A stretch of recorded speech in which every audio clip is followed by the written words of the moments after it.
It is essential to equip ourselves with the skills and knowledge necessary for us to sustain in today's corporate world. So, whether you are a student, a recent graduate, or a professional who's looking for the transition into this corporate world, this session is just for you. It is my pleasure to welcome our speaker, Mr. Rajesh, who's a partner at EY. A very warm welcome to you, sir. To introduce the speaker, I welcome Ms. Meena Nair, Vice President and Head of Operations, Learning and Development with Trinity Skillworks. Welcome, ma'am. And I welcome all others who are present here today. I encourage you to speak up and ask questions, make this an interactive session, and I hope you get the maximum knowledge out of the session. Over to you, ma'am. Thank you. A very warm welcome to you, Mr. Rajesh Nair. And it's a pleasure to be here to be able to introduce you to the audience. Just a brief about SkillActz so that everybody is aware. So those of you who are new to the channel, SkillActz is a platform that we have, which is basically meant for students. We are connected with about 1,000 colleges across Kerala and Tamil Nadu. And our endeavor has primarily to see that we are able to help you to understand what is the job scene like and to be able to place you in various companies. We're connected with various companies and we help. So on SkillActz, you'll find multiple jobs. We screen candidates and we are able to share them with the companies as per the company's requirement. So we are looking to do both things. So helping you to understand what is the scene like outside and also prepare you so that you get the jobs that you desire. Let me introduce, it's my pleasure, in fact, to introduce Mr. Rajesh Nair. He's the partner of Markets at EY LLP. He did his production engineering from Regional Institute of Technology, which is now called NIT, from Jamshedpur, and joined Tata Motors as a graduate engineer. And while he was there itself, he got the best graduate engineer trainee from none other than Mr. Ratan Tata. He's also an alumni from the SP Jain College and from Harvard Business School. He's also a person who he addresses multiple groups, associations, and industry forums. So he's the ideal person that we have got this time to be able to address you about the preparing for the corporate world. During his 2.5 decades of years of service in different, he's been a management consultant in the consulting domain. He has been with Ernst & Young for the last 15 years of this. That is one thing which a lot of youngsters, we try to bring out, Rajesh, that people have to stay in a job for some time. There is this habit of quitting and leaving very soon. So he's been with them for 15 years. And his area of expertise is business strategy, sustainability, leadership development, and mergers and acquisitions. He also currently heads the Cochin office of EY and leads all service lines of Ernst Young in Kerala. He additionally leads business development for the ESG, climate change and sustainable services that is practiced by the EY nationally. And as I said earlier, he's spoken at various forums and he's also served on the State Planning Board of Kerala's Committee of Entrepreneurship. He's also part of Kerala Chief Minister's high-powered IT committee of Kerala State Government, focusing on promotion of industry and investments in Kerala. From 2017 onwards, he's been a part of that body. It's also currently on the governing body of Kerala Startup Mission. So here we have a person who has not just done all of this, but also the president of TIE Kerala chapter. He reads and writes in his spare time a lot, which I think will be one of the tips that he's going to give you. And for that, he was conferred with the KMA, that is the Kerala Management Association's Manager of the Year Award. He's also currently LinkedIn's top management consulting voice based on his writings on this subject. So here we have for you the one person who is eminently positioned to be able to tell you how to prepare for your corporate career. And please feel free to ask him questions. You could probably put it in chat or ask at the end. Or if Mr. Rajesh Nair is okay, you could probably ask in between too. So over to you, Mr. Rajesh. And thank you so much for taking our invite and being here on this talk with us. Thank you. Thank you. Pleasure, Min. So it's a lovely opportunity to meet a cross section of students. So normally when you go to a college, you see students of a particular profile, whether it is a B school or an engineering college, or if it's a college which is offering other courses. But here it's a fairly large cross section of courses and different kinds of students. So it's an interesting challenge to sort of to tell you what is it that you would need to prepare for when you move into the portals of a new corporate career, respectively. Some of you might have had work experience before your education, especially if there are B school students here. They might have worked a little bit before actually going to a business school. Some of the slides which I'm going to use are the slides which we use for students who come for internships with us. So some content is from there. Then we have a few content from our induction slides where the normal engineering and business school students who come and join us, uh, we show them a few things that they should know about how they should plan and what is it that is required of them and how they can best plan for their long careers within our firm itself. As a firm, we normally recruit at entry level, and the general process always has been to recruit young and plan long careers for people who join us. So typically, unlike a lot of organizations today, most consulting organizations, it's not just EY, most consulting organizations you would see people in excess of 10, 15 years of experience on an average there. So that's been the model for us, and I will request Purnima to run, to show you the slides one after the other. So if you can shift to the next slide, Purnima. Yeah, so this is what I want to cover today. A general introduction on what are we looking at today when you move into a. So it's the first slide is actually a summary slide of what is it that you should expect in general, and then we will go into slightly more details in the other sections. I have a section called what is different today, and so what is different for people who are starting their careers today than your predecessors who started 10 years back or 20 years back or 30 years back. So you will get an idea of what is it that's broadly different today, and how is the landscape changed over a period of time. Then, since I initially presumed it will be only a Kerala college audience, so I have a few details on opportunities that you would see in Kerala, but they are very similar to what you would see in most of the southern states. So whatever I have mentioned as Kerala include maybe a few sectors are different in Tamil Nadu and Andhra and Telangana, but or Karnataka for that matter. But generally, the broad principles are same. What we are seeing as opportunities in all these states, and what does it, all this change which is happening around us, what does it mean for a fresh graduate who's going to start his career today or tomorrow? Yeah. The next slide. The next one. So the first thing that we do is we need to tell you that the way you will learn is going to be different now, because whatever you have learned is what we call as the foundation, and foundation of what is required for you in your respective careers, whichever industry you join. So if you're an engineering student, you may go into IT, you may go into you go into manufacturing, you may go into other industries, including some of you may even join banks. So, which means what you have learned today, or what you learn in your graduation or your post graduation, is just a foundation. I always say that it's about learning how to learn, and just the foundation is what you covered for a graduation. So, if you look at most of what what is taught to you in engineering and business schools or arts colleges, it's just a foundation for the various subjects that you've learned, and nothing more. There is so much of change which is happening around us, which also means that there is a certain responsibility and accountability you need to take for your own careers.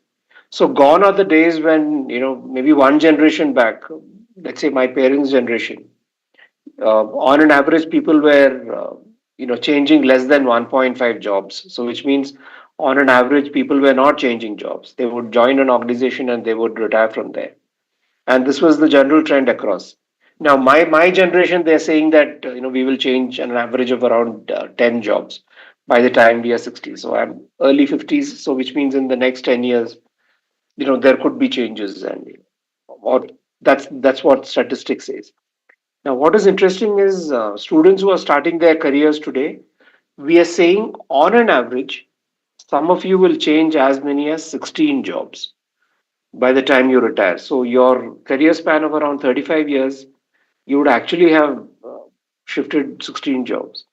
Now, my experience has of planning jobs and careers also has been that you need a lot more patience in terms of getting the best out of what you learn. While we say that the skill sets are different and you have to learn, and shifting companies at times is not the best way to learn new things. So at times, when you give organizations time, the organization also is able to get you the best of what they have to offer. So that's something which you should keep in your mind to plan long careers wherever you join. And of course, if better opportunities come, you should always make that leap. But it should not be just because somebody is paying you a delta more than what salary you're getting today. So if it is a very thought out move in terms of a skill set, in terms of a sector, in terms of a geography, then it's a different thing. But otherwise, that constant change is not a great idea. The fourth thing is about seriousness about time. I think once you start your careers, you have to be a lot more cautious about how you are spending your time. You will, as you grow older, you will see that it's not, it's not just being conscious of what you're doing. It's about the amount of time you're spending on things. So if you have hobbies and if you have entertainment interests outside your work as well, there is a limit to how much you can spend on these things. So which means all of us have those, that 24 hours in the day. It depends on how well we plan and use that time. That time becomes extremely important. Then there is the reading and writing part of it. I know some of you, it depends on which schools you went and what teachers you had, what friends you had. Perhaps a lot of you are not keen readers, or perhaps a lot of you are not keen writers. But reading and writing are basic skills that if you don't have today, writing perhaps is a little more difficult to cultivate, but reading is not. Reading, it's you can start off in the next minute by picking up a book and reading one page. But reading is extremely important because of the amount of change which is happening around us. So these are very fundamental skills which you require. And the last one is on the disruptions around the world. So while I have a separate slide talking about disruptions which are happening around us, there is too much of change happening. So which also means all these job changes that you will do, the nature of job will not be the same as what you're doing today. The very construct of jobs. So even when things like artificial intelligence really comes and rules the roost, and you have a lot more technology applications in your respective jobs, the content of your job is going to change whichever sector you are in, irrespective of which sector you are in. So, because of all this, you need to be a conscious reader, and you need to articulate those thoughts in writing for yourself, if not for others. And that's when you sort of sum up your learnings on a regular basis. Yeah, if you could take the next slide.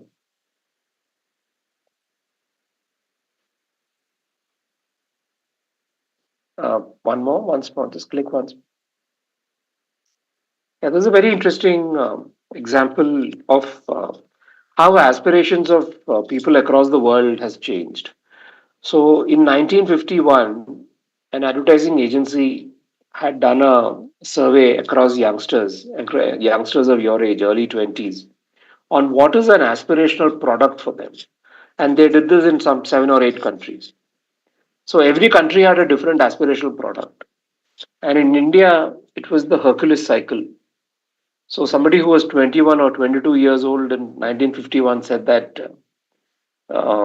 their visionary acquisition was a cycle. And I mean, it seems quite odd and ridiculous right now, but that was the aspirational product then. In 1991, the same agency did the search again, and this time they covered 25 countries, and every country again had a separate set of aspirations. And this time, the Indian youth said that a Maruti vehicle is what is What is the dream product? They again did this search, and this time in 100 countries in 2021. And this time, out of the 100 countries, around 71 of them said that their aspirational product is the iPhone. And what the so the research doesn't. It's not about the change in tastes of from a cycle to a car to a iPhone. It also says how youth across countries are sort of aligning tastes because of internet. Because what is aspirational in the US is also aspirational in India now because of what you're watching in television, because of internet, because of OTTs, because of movies, all that. So aspirations across the world is quite similar today. So that's the quick reading from this particular study that they have done, and the study is due again in 2031, and I'm keen to see what will be the aspirational product then. Yeah, the next slide. So what are we hearing? What are the mega trends? So I work in consulting and have been in consulting for 25 years now. So since we work across sectors, across companies, advising companies on what to do, uh, one question that we always get from clients is, what are you hearing? So this is what I am hearing. Technology is a huge change you know, in the advent of technology, which is there. So the amount of technology which is there, and so every company is a technology company today. So there is more technology in a bank than actually an IT company. So you have to. So technology is part of whatever we learn. So whether you're a mechanical engineer or a chemical engineer or a computer science engineer, the amount of know-how that you need to know in technology is quite similar. Of course, you may not need to know complicated programming and machine learning and AI for every job, but your ability to manipulate and use technology for your own purpose is extremely important. And this is disrupting the way companies are functioning as well. So I was mentioning the banking example. There are five large banks in Kerala, and there are another four large banks in Tamil Nadu. And all these banks today function like IT companies because the concept of branch banking is reducing, where people actually go to a bank. All of you know that you use Google Pay for every transaction, or some of you use Bharat Pay or Paytm or any of those apps, Phone Pay or any of those apps. So banking and transactions itself is changing across.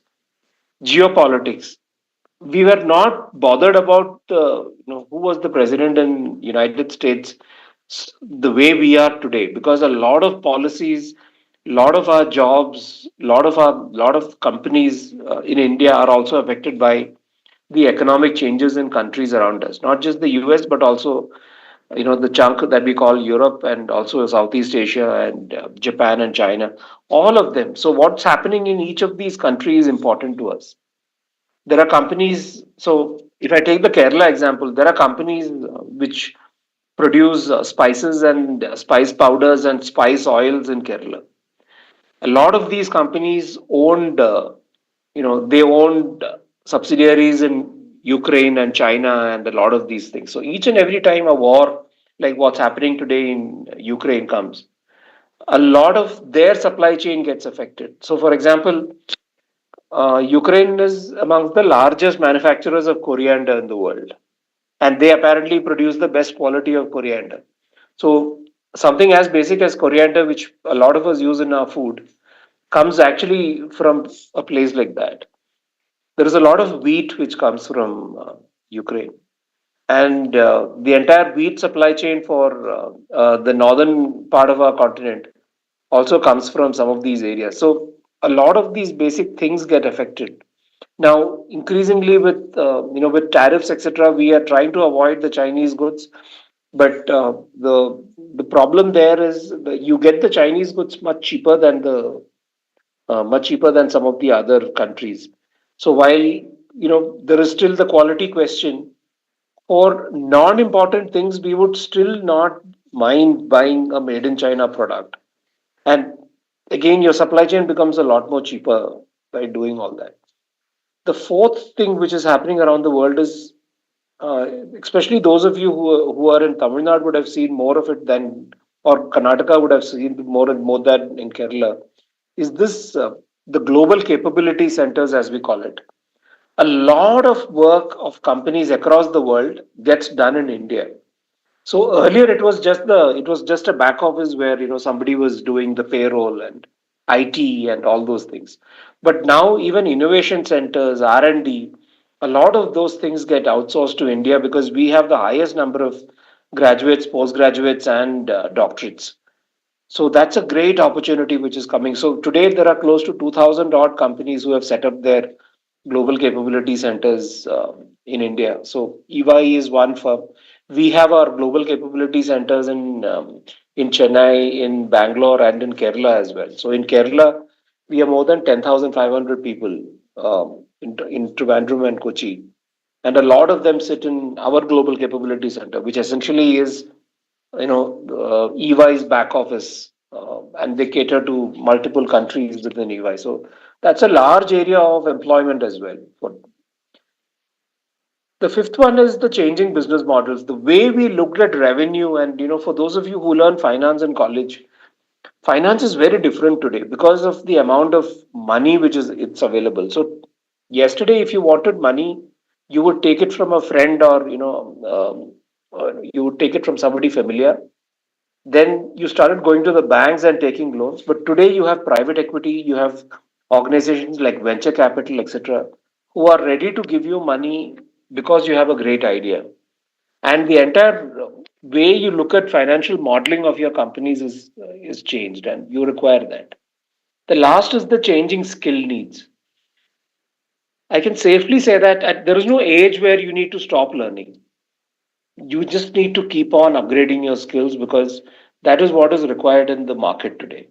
A banker yesterday did not need to know anything about IT, but today most of what he does is through an iPhone or to a phone or an Android phone or a laptop or a desktop. And a lot of that learning needs to come from our repeated learning. Yeah, the next slide. So, which brings us to what are those things that you need to cultivate. So we say that, and this is a slide which we use for people who come for internships with us, and also for people who come and join us. We say that you need four capacities. You need to have the ability to act, achievement orientation, taking action quickly, that sense of urgency. That sense of urgency is something which a lot of people say is a very crucial skill. You can't sit on something. You need to keep acting on things as fast as possible. So that capacity to act is very important. The capacity to relate to people, because the more you learn, you will also learn that your success, the higher up you go in an organization, your success is not dependent on how good you are. Your success often is dependent on the teams that you work with.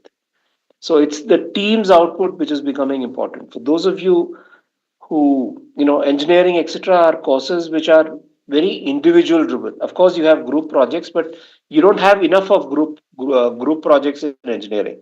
So it is still individual excellence. But once you get into a corporate career, your ability to relate with the team and to help the team achieve its goal becomes a lot more important than your own personal achievements and your personal goals. So that's one big mindset change which you require when you start working. The capacity to think.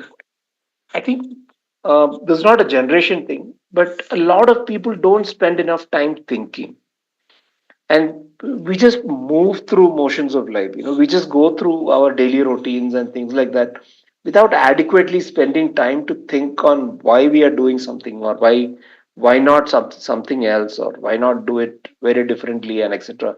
We are not asking questions enough.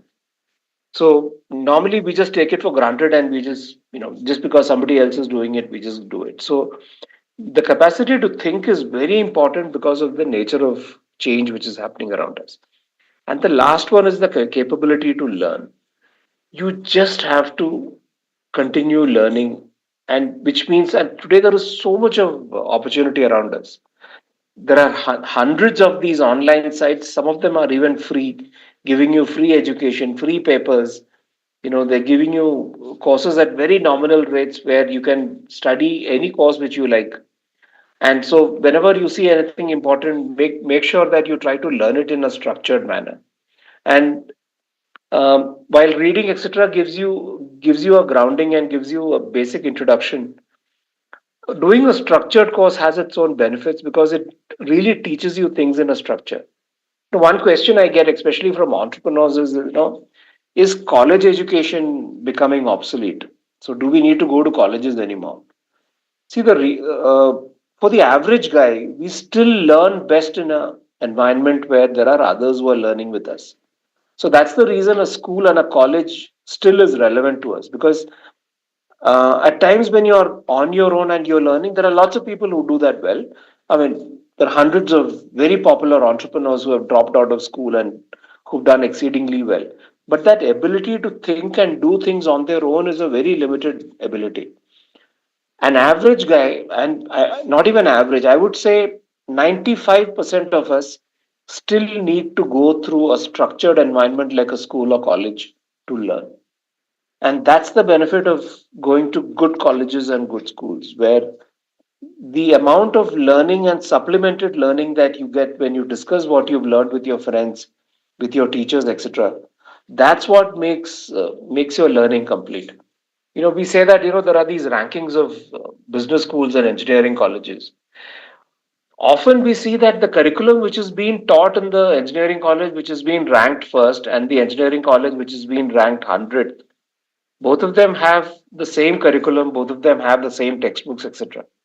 But it's the quality of students and the quality of teachers around you which makes a difference. And the higher ranking institutes have that culture of getting better students together. They have the culture of getting better faculty together. And while the same text is being taught in both the colleges, your ability to assimilate more from the text becomes easier when you're in the company of you know students who are as good or better than you. So those are some things that we keep saying, that so that learning environment is very crucial. And again, I repeat, there is still that 5% of you.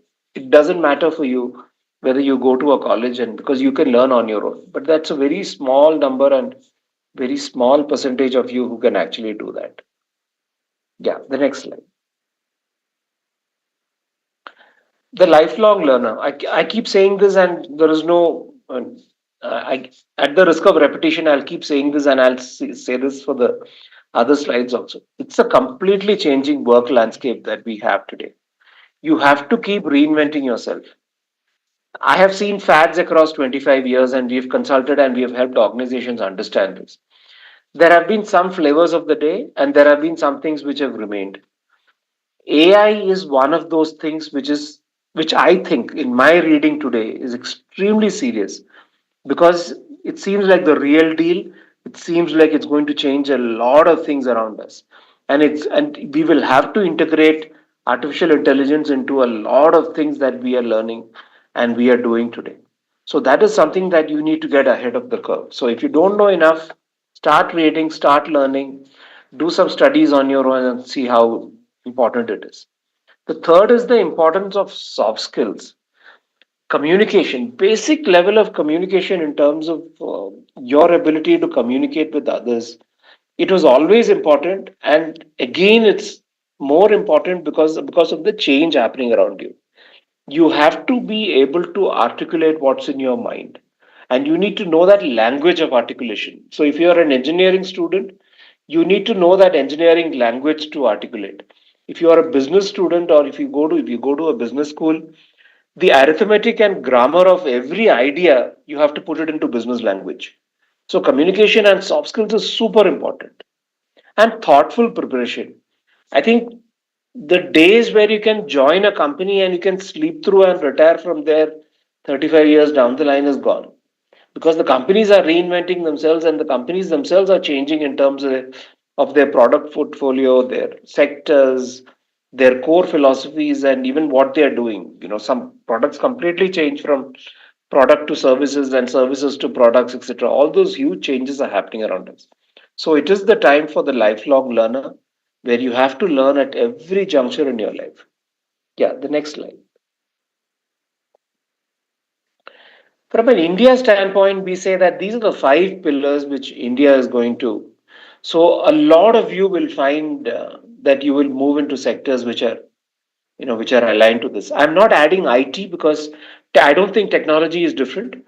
Technology has a portion to play in all these various areas. But if you ask me, what does India need to take care of today? India needs to take care of its infrastructure. We need manufacturing because true value growth and employment growth happens through manufacturing. Manufacturing, we constantly say, has a multiplier. So if you create one job in manufacturing, we say that every one job in manufacturing creates an ecosystem of five other jobs through ancillary, etc. So manufacturing is still very core. While we say that software, IT, etc., we need to thrive, and of course we will thrive. You can't leave manufacturing because those are the big job multipliers. Energy is efficiency. The entire energy play is very different with sustainability coming in. We'll have to have a lot more energy because that's the way our machines are being run. Whether it is transportation or whether it is R&D, a lot more of that is required. Skill development itself is a very very upcoming area where the government is also telling companies to actively put most of their CSR, the corporate social responsibility money, into skill development because that's what prepares young minds to pick up corporate careers. So skill development is very vital, and organizations like Trinity Skillworks and SkillActz, etc. All these are very crucial organizations which sort of prepares you and bridges you and grooms you for looking at your learning and modifying those learnings into thinking about careers in the future. And of course, the business environment improvement. The entire business environment itself is changing around us. So if everything was in imports earlier, today it's all exports. And the way we are looking at business, the way we are constructing business in our mind is, we said that everywhere we are now saying that we are a China plus one opportunity. The China plus one strategy, which some of you must have read, is every company wanted to shift their manufacturing into China. But with China becoming more and more closed and with communication, etc. I mean, there is still a skepticism about what China is doing in terms because they are very closed. It's a very closed economy. You don't really, there is a lot of lack of transparency. So we are saying that we are the China plus one option. So if you don't want to go to China, or if you want to move out of China, India is a great opportunity. So the entire business environment is very crucial in India. The next slide. So this is a few short slides for Kerala. It's very similar for any of the other states, especially for the southern states. The next slide. So again, a common slide. You can, if you delete Kerala and you read Tamil Nadu or any of the other states, the ease of doing business, it has to be easier as we go on. It has to be easier to set up a company. Self entrepreneurship and self employment and entrepreneurship. We have reached a stage where there isn't jobs for all of you, and it's okay to be an entrepreneur. So we have crossed that. So my generation, all of us, the best students were becoming engineers or doctors or going to banks or becoming a teacher. But today that's changed. Today I can sit back and say that, hang on, I don't want to join a company. I have an idea and I want to start a company of my own. Entrepreneurship is a viable option today. It was not a viable option 20 years back. So 20 years back, unless you have a family history in entrepreneurship, people used to think that the people who went and became entrepreneurs were people who were not good enough in studies and couldn't get jobs. But that's changed. Today, it's seen as a very viable option. The third is entire sector focus. We have to develop sectors, and when you develop sectors and when there are more and more companies in particular sectors, that's when and I'll give you examples of that in the next slide when we talk about sectors. Infrastructure development, I don't need to tell you. Today, the amount of the better your roads are, the better your rail is, the better connectivity you have through air. Commerce happens a lot more easier. And it's very important to have ports of prominence. It's very important to have roads which connect the entire state. And Kerala, we always say that Kerala is not it's not like one state, it's like a continuum of a large city sort of thing. Yeah. The next slide. Yeah. Three things we keep saying: that India has the democracy, India has demography on its side. Kerala is on the other side though. But India as a whole, we have the demographic dividend. It's a very young population. So we are right at the cusp of, so that's why we say that 25% of the global workforce is today Indian. That's the reason 25% of all CEOs in the world are also Indians, because we are amongst the largest, English speaking knowledge workers across the world. And there is tremendous amount of demand. India as a country is doing extremely well. Our GDP is doing well. We have a forecast of doing fantastically well. Because of all that, there is consumption and there is demand. Yeah, the next slide. These are some sectors which have been focused in Made in India. It's not a Kerala slide; it's an India slide.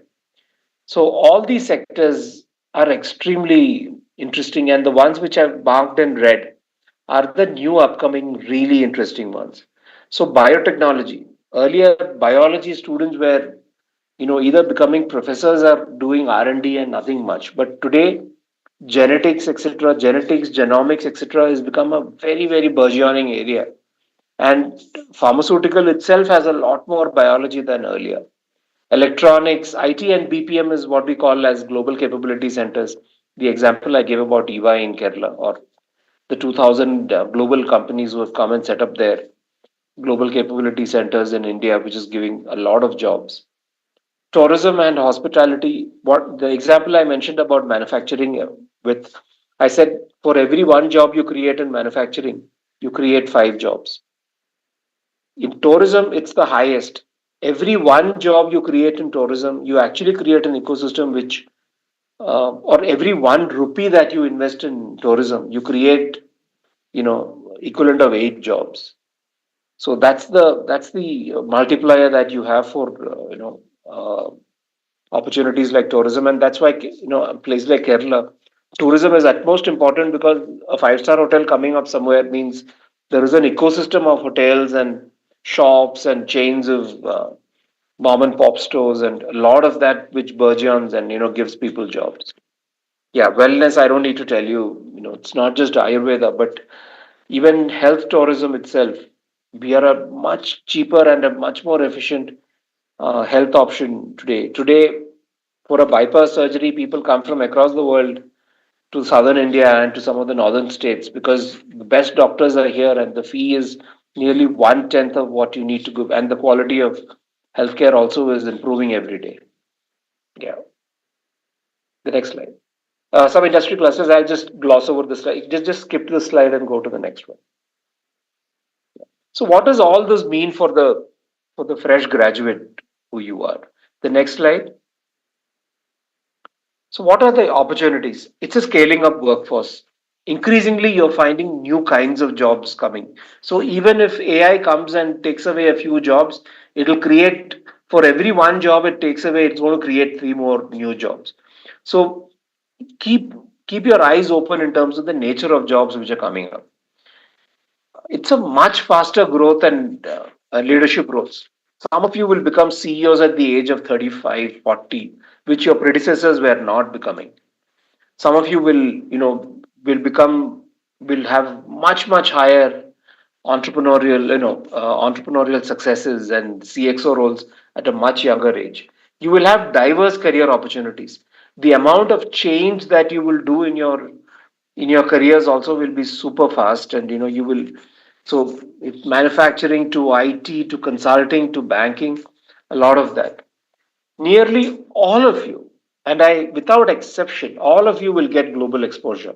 And this is not just tourism and traveling abroad, but most of you, as we become a lot more lot more connected with other countries.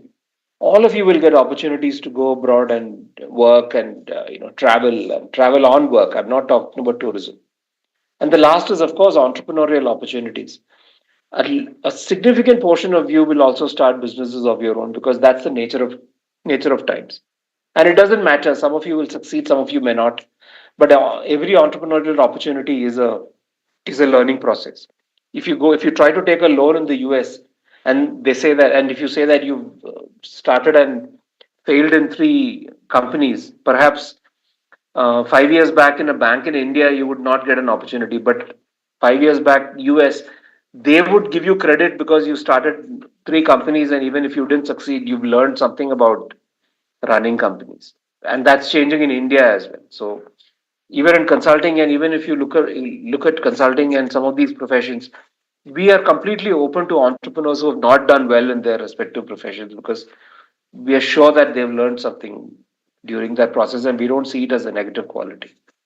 Yeah, the next one.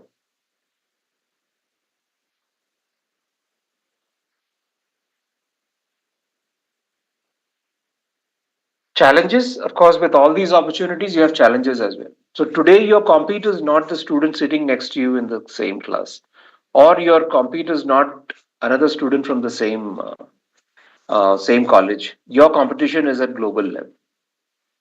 For all the local jobs, there is still a lot more competition, and this time, if you are going for technology jobs, you're facing local competition, not just from your fellow engineer, but from a fellow art student, or somebody, a science graduate, etc. Different kinds of people are applying for the same kind of jobs. So there is competition at the local level as well. More graduate professionals. You have many more graduates qualifying with many more jobs. You have close to 1.2 crore youngsters joining the workforce every year. So you just can't sit back and wait for the next opportunity. The time where you sit back and say that I will take a break and I will join, I will apply for a job next year and I'll do something else during this year, those kind of luxuries have gone. And the last one is the new kinds of jobs. There are so many new kinds of jobs being created because of technology.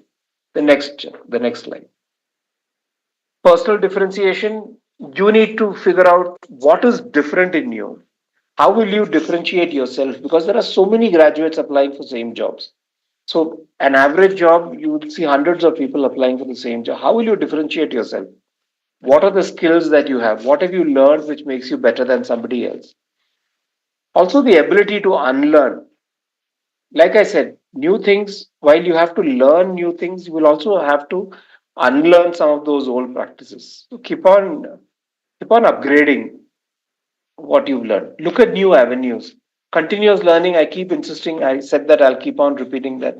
Lifelong learning is, there is no option other than lifelong learning. And smart ways of working. You're what they call as the gig economy. Some of you will not even join a official work, but you'll work for 3 4 organizations. It will be a project mode of working.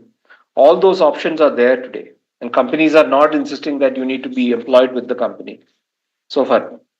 But those are the kind of opportunities, and some of you will have opportunities of not even going to offices, but working from homes and having hybrid models, etc. A lot of these things are changing around you. Yeah, the next one.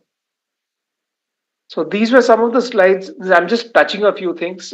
I thought half an hour is just a broad touch. What you should take back is essentially the concept of being a lifelong learner, the concept of thinking that what you have learned till now is just the foundation, and it's just preparing you to be learners for the future. That's the way you should look at learning today.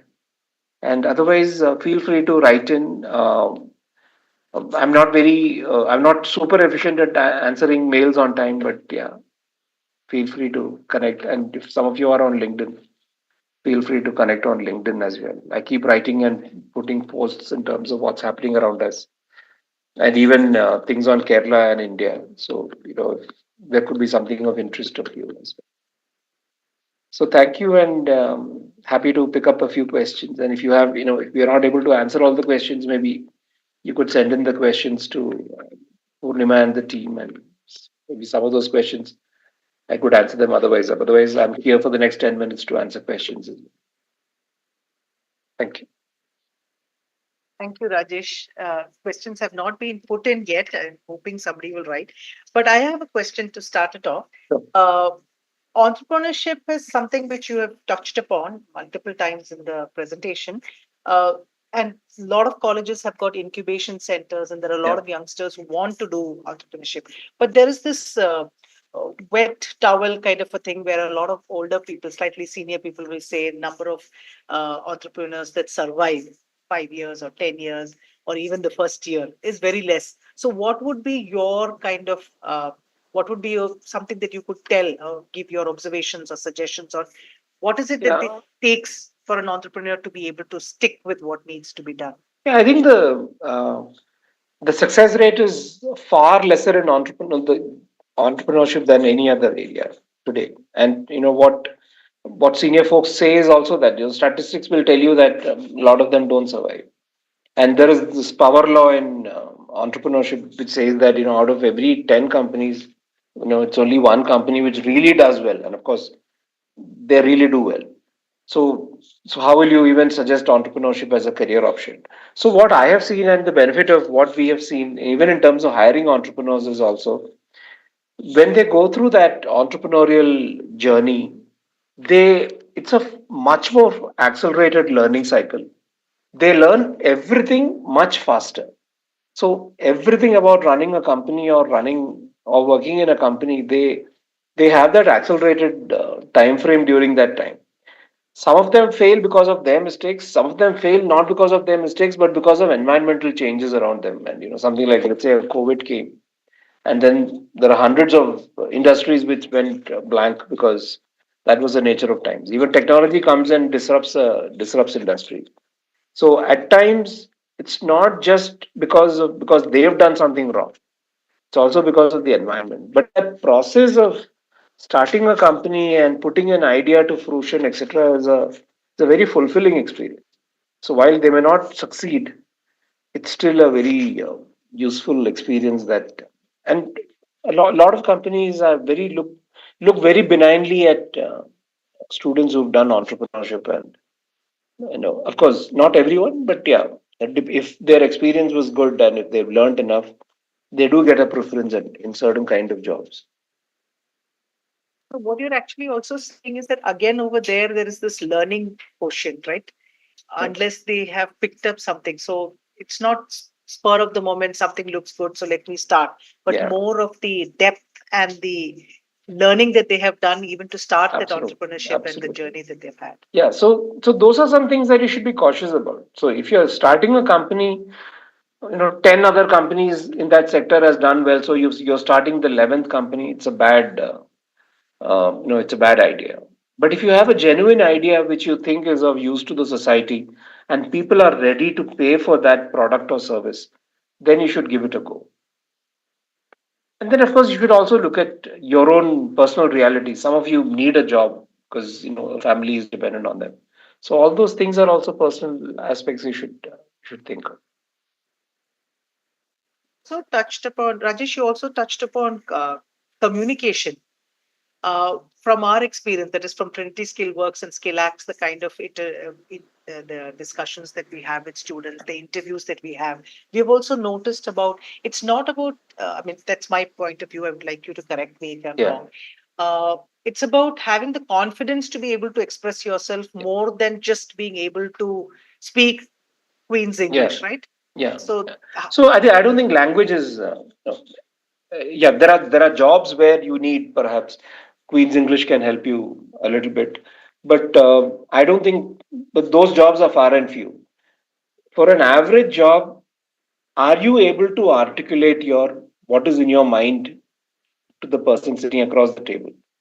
Whether you are using a vernacular language or whether you are using a mixture of English and a vernacular language or Hindi, uh, people are increasingly open to the idea of you don't need to really be masters of the language, masters of English as a language. So communication, perhaps you at least even in my generation, communication was about English communication, but that clearly has changed. So yeah, but you need to. I think if you still need to have good oral and written communication for most jobs. And again, it need not be completely English, but fortunately or unfortunately, English is still the broad medium that, because even in India, I mean, if you look at even Kerala, there are lots of people who don't speak Malayalam as a language.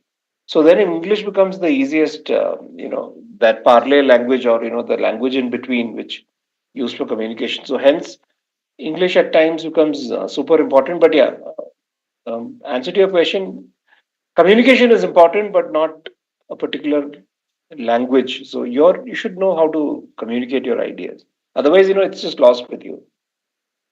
Because you added to that point earlier about reading and writing, Yeah. because again, communication also means you should be able to convey your idea. So you need to have the basics of it so that you're able to express whatever Yeah. you So need. that's the point about writing. So all of us are not great oral communicators.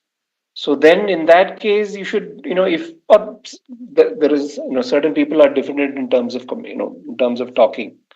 So then at least try to write down what's there in your mind. So that's where reading, writing becomes important, because the more you write and the more you're able to articulate your ideas in writing, you will naturally grasp that ability to orally communicate what you've written as well. So that's why writing. So even at our work, we insist that all our employees keep writing something or the other. So we put them in projects where they are part of some report making here and there, so that they get to draft sentences of their own. And today's communication is such that we don't write even WhatsApp messages are, they're phrases and half sentences and abbreviations, right? We don't write a full sentence and punctuate it at the end with a full stop and all that. So unfortunately, that also ruins the language. And so I think, yeah, at times writing is a useful skill, and we insist that people need to write. And So in that context, Chat GPT and whatever the other AI, what would be your suggestion? Like, is that so okay? you can so especially when you're doing a research project, it's a good starting point for you to get some basic information in place, and it gives you good data, right? So for example, if you have the Chat GPT Pro version and you want to ask a proper business question, like, so for example, if you want to ask how many cars are there in Kerala, some question like that, it'll give you a vague answer. But if you ask that question in as 10 different questions, saying that, how many Marutis are there and how many this is there, and etc., and what is the length of roads around, and so the more nuanced questions you ask, you get nuanced answers, and some of them can be used as part of your Chat GPT. Cannot be used for giving you a conclusive answer. It'll throw up a lot more data options to you. So today, a research project of mine becomes a lot more easier with Chat GPT. The output is still my responsibility, because Chat GPT is also picking up information from internet. So at times, if there is an article which is completely wrong in the internet, it may even pick up that.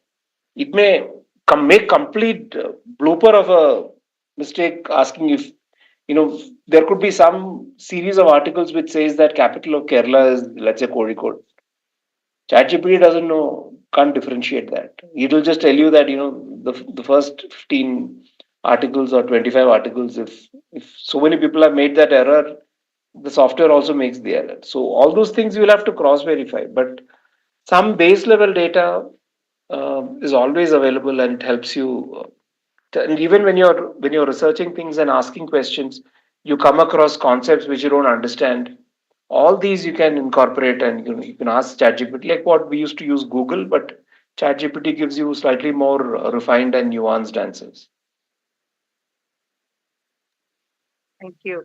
So another question I had was, you mentioned about those five pillar focus, right? Right. About infrastructure, building, manufacturing. So are these are all areas, of course, for employment and candidates, Yeah. students who are here and who are otherwise there, who are looking for jobs. Are you saying that these would be the big employers kind of thing? Yeah. So these would be the big ticket items going forth. Infrastructure development, there is going to be some crazy amount of infrastructure development in India in the next 6 to 10 years. more roads, more ports, more airports, a lot of that. As we become a much more powerful and economically rich economy, you will have infrastructure really booming. Likewise, energy sufficiency. Energy will become a very key topic. So it's not just the traditional hydroelectric energy that we will require. We will require a lot more other sustainable sources of energy, hydrogen. A lot of those things we will start looking at as options. So because of that, there will be a lot more industries which are coming in, and IT is the common thread across. So IT will definitely because technology is something which is really caught up, and India is becoming a sort of technology capital for the world. You will definitely see a lot more opportunities in IT as well.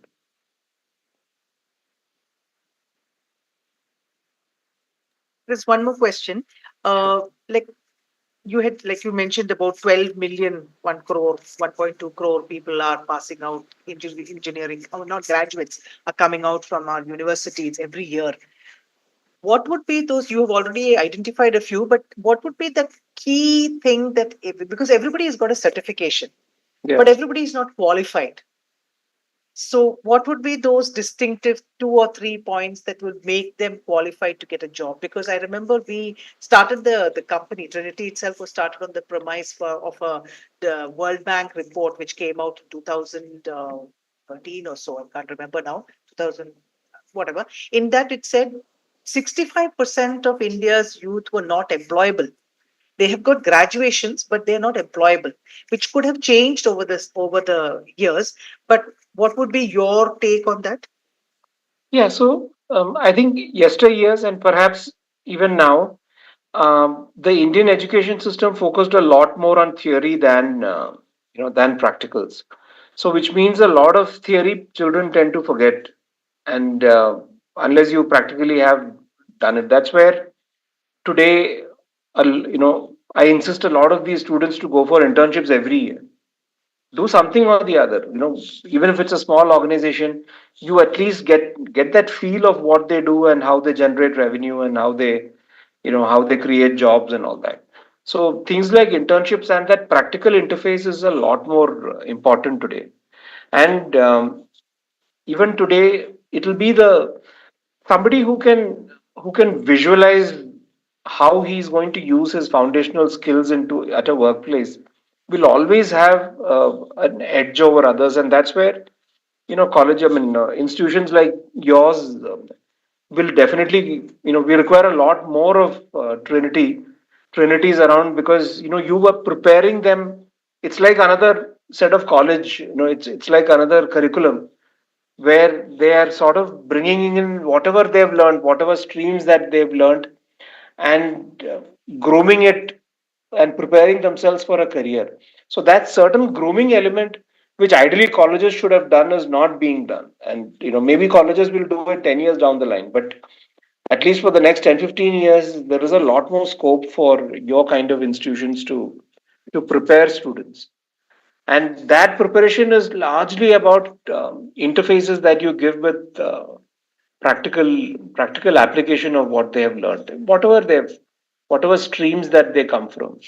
They need that ability to uh, articulate ideas, the ability to think basic numbers, etc. All those are very basic skills that they need to bring forth in whatever background that they have. It's also about taking the initiative, right? Not being Yeah. diffident, actually Yeah. stepping forward and say, let me try, because that is a quality and that's where the learning happens because you're not Yeah. scared to. Absolutely. So, to- a general question which I get when I go to colleges for our placement talks is, so what do we look for in people? So what I normally say is we are not overly concerned about the graduation and the marks and etc. Of course, it helps us to, we feel that the colleges do a great job of exams etc. So maybe if you choose the top 10, it becomes a lot more easier. But fundamentally, we are not really looking at marks there. We need some sort of criteria to sieve and get a smaller number to manage, and that's where something like marks come in. But if you look at our interview processes, most of the interviews are about, are you able to, are you someone who will gel in a work culture like ours? which is extremely hardworking, lot of travel, lot of learning, lot of reading, that kind of work culture. So one is we just see whether there is that culture acclimatization that the student will go through or will be able to adjust if they come in. The second is about initiative. They need to be self starters on their own, because our kind of organizations, you don't have a deep,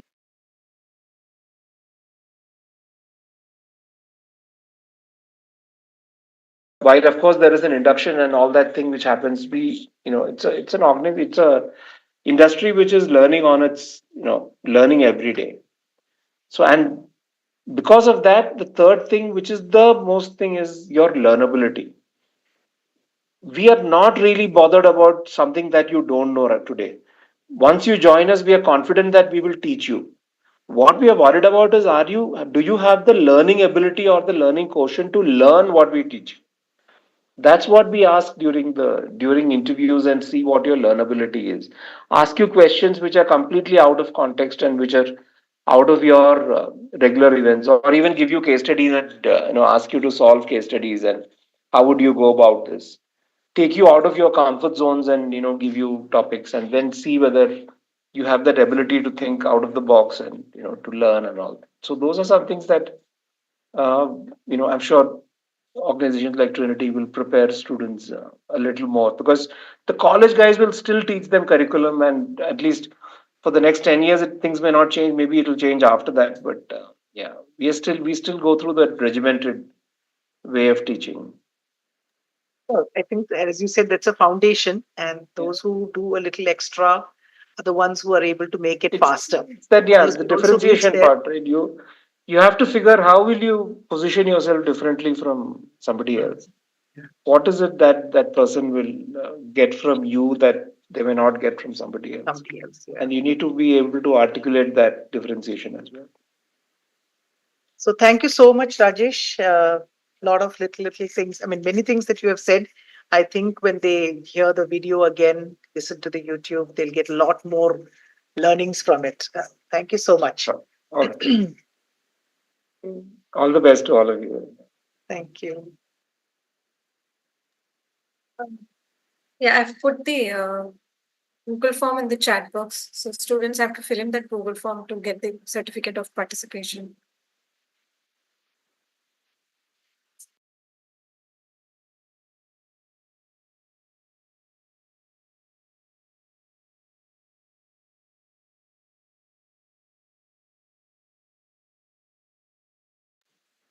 Yeah.